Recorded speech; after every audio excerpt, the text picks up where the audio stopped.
నాకు అప్పిచ్చిన వాళ్ళు దయచేసి నన్ను క్షమించండి. సర్పంచ్ ఎన్నికల్లో నా స్థాయికి మించిన అప్పులు చేసిన నాకు బ్రతకాలని లేదు. నాకున్న ఎకరం భూమి అమ్ముకొని అందరూ సమానంగా పంచుకోండి.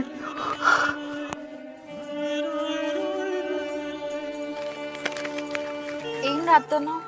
ఏం లేదే. చూపి. ఏం లేదే. ఏమైంది నీకు? 3-4 రోజులు సుంది చూస్తున్నా, అంత చిన్న పోయి ఉన్నావు. ఏం కాదు. ఏమైనా బాధ పెట్టుకున్నావా? ఏమైంది?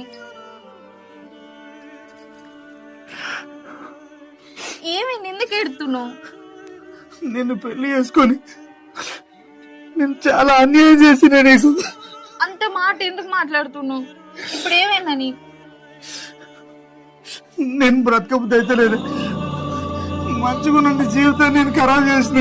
నువ్వే గట్లా మాట్లాడితే నేనెట్లా చెప్పు?